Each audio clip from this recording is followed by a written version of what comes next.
দেখেন মা, মায়ের কেমন ভক্তি। আমরাও তো সন্তানের জন্ম দিই, কিতমা দিই না? আপনারাও দেখতে যান বাচ্চাদেরকে, আগে বাড়িতে হতো, এখন নার্সিং হোমে হয়। আচ্ছা, সন্তান জন্ম নেওয়ার পর কেউ কি তার শ্রুতিমূলে কৃষ্ণ নাম দেয়? আগে দেওয়া হতো, এখন দেওয়া হয়? দেওয়া হয় না। দেওয়া তো হয় না, আবার আমাদের বিবেকটা দেখুন। যারা আমরা বাচ্চাদেরকে দেখতে যাই, কি করি? মায়েরা কি করেন? 100 টাকা নিয়ে কি 500 টাকা নিয়ে বাচ্চাদের হাতটা কেমন থাকে? মুঠো থাকে। খোলে কি সেটা সহজে? জোর করে খুলে টাকাটা দিয়ে দিই না? কেন দিই? সে টাকা বোঝে? তাহলে দিই কেন?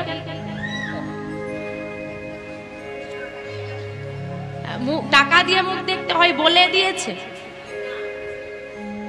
সোনা দিয়েই মুখ দেখতে হবে বলে দিয়েছে।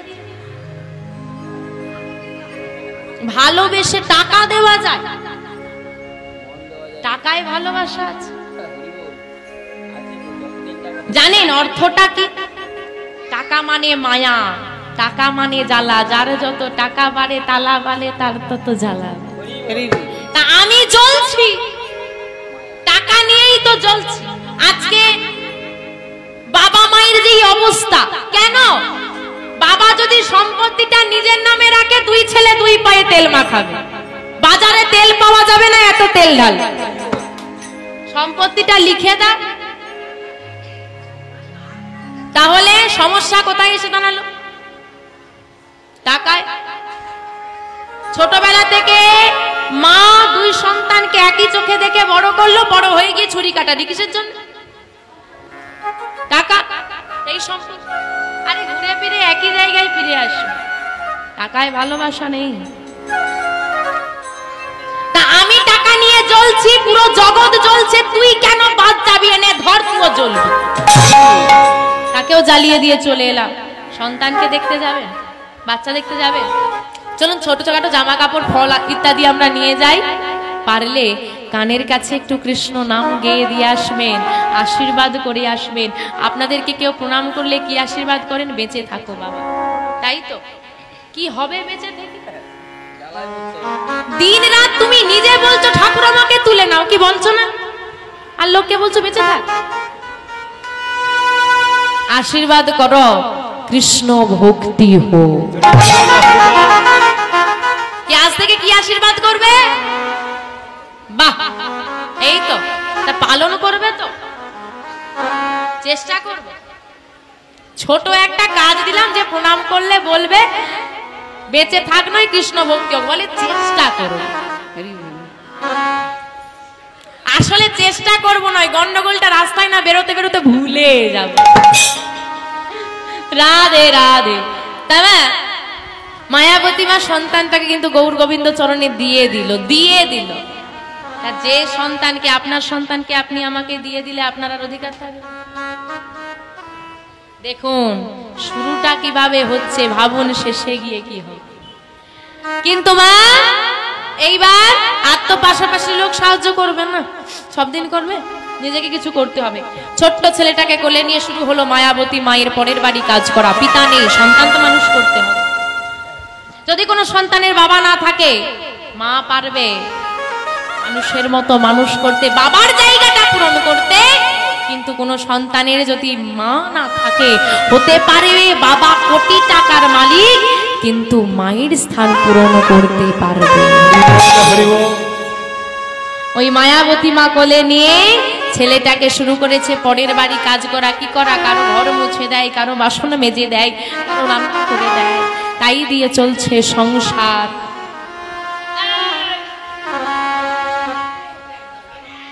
আস্তে আস্তে উই তুই বলবে, বল। এখন বলবো না, কখন বলবো? রাধে রাধে। তো মায়াবতী মা সন্তানটাকে শুইয়ে দিয়ে কর্ম করে, কিন্তু বদনে সর্বদা কৃষ্ণ নাম। এইবার মা গাইছে, ছেলে শুনছে, ছেলে শুনছে। আপনারা কি করছেন? শুনছি। এই যে শোনা, নববিধা ভক্তিতে প্রথমেই বললেন শ্রবণাং, নববিধা ভক্তি, ভক্তি কটা? 9টা। নববিধা ভক্তি শ্রবণং কীর্তনং বিষ্ণু স্মরণং পদসেবং অর্চনং বন্দনং দাস্য সখ্য আত্মনিবেদনম।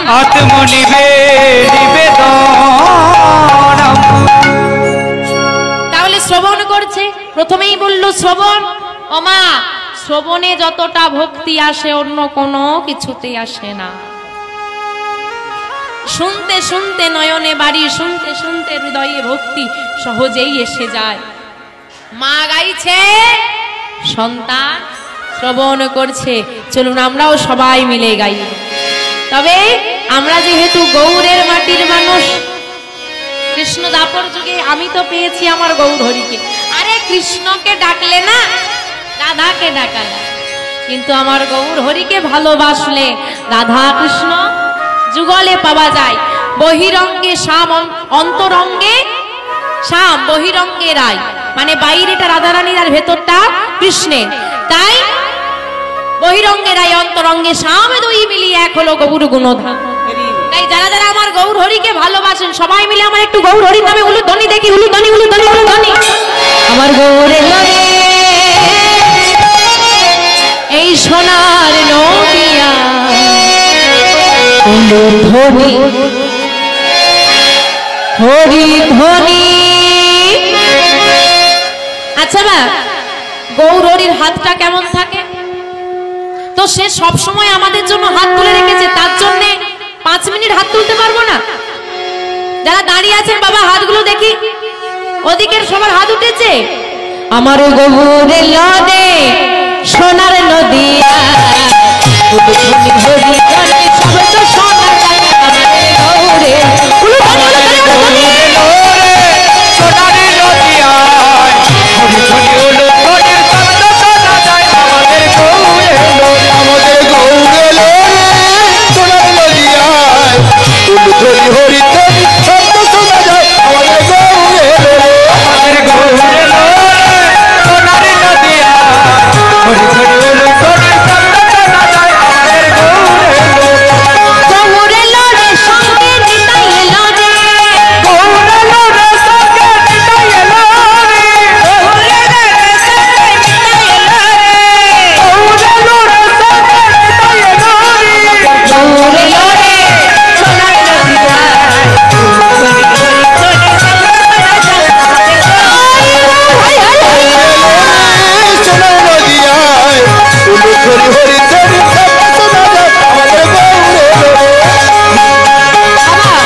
বিহারী এভাবে ভক্তির জগতে বড় হয়ে উঠছে।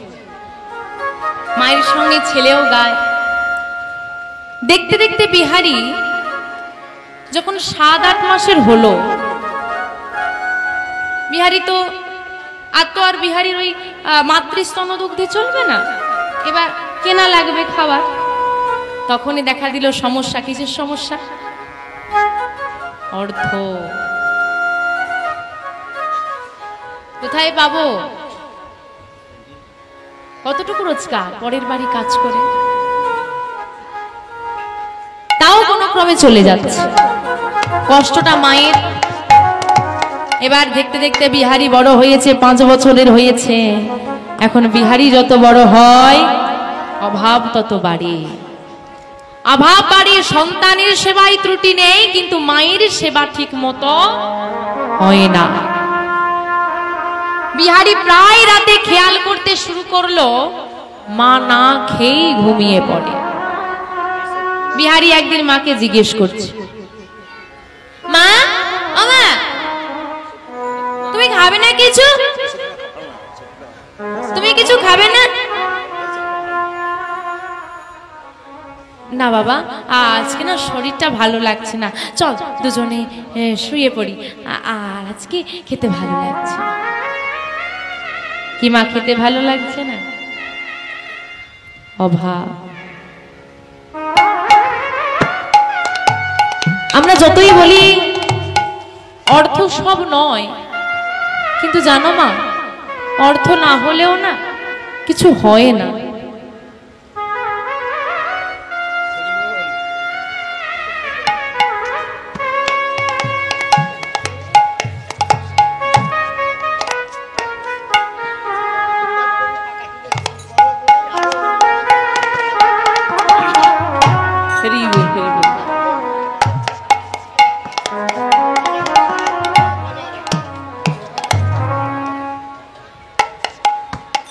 নিতাই গৌর হরি হরি হরি হরি বল হরি বল। মাগো, অর্থ আমরা বলি অর্থ সব নয়, কিন্তু অর্থ লাগে। অর্থ অনর্থের মূল, অর্থ পরমার্থেরও মূল। অর্থ রোজগার সবাই করে। ধরুন আপনার আজকে 200 টাকা বেশি রোজগার হয়েছে, কি বাবাদের হয়তো কোনো কোনো দিন 200 টাকা বেশি রোজগার হয়েছে, যদি কোনো বাবা ওই 200 টাকা দিয়ে একটা শ্রীমদ ভাগবত গীতা কিনে নিয়ে আসে, সেটা হলো পরমার্থ সাধন। কিন্তু এই শোন না, আজকে 200 টাকা বেশি রোজগার হয়েছে, চল 2টো বোতল কিনে। অনর্থের মূল, তাই তো? অর্থ রোজগার সবাই করে, কোন কাজে তুমি অর্থটাকে লাগাবে সেটা তোমার নিজস্ব ব্যাপার। এবার সেটা তোমাকে সাধনার পথেও নিয়ে যেতে পারে, ভালো পথেও নিয়ে যেতে পারে, আবার নরকগামীও করতে পারে। তাই তুমি কোন কাজে লাগাবে সেটা নিজের বিবেকের ওপর নির্ভর। মায়াবতী মায়ের ঘরে যে অভাব, বিহারি বুঝে গেল যে আমার ঘরে অভাব আছে। তো মা সকালবেলায় কাজে গেছে, আর ছেলে যেমন হয় আর 5টা বাচ্চা খেলা করছে। খেলা করতে করতে বিহারি হঠাৎ খেলা ছেড়ে দিয়ে দৌড়ে চলে যাচ্ছে। কোন দিকে না, একটা বড় বাড়ি দেখা যাচ্ছে। যে মাঠে খেলছে, মাঠের পাশে একটা বড় মাপের বাড়ি, এবং সেই বাড়ির সামনে একটা গোশালা। গোশালা মানে কি?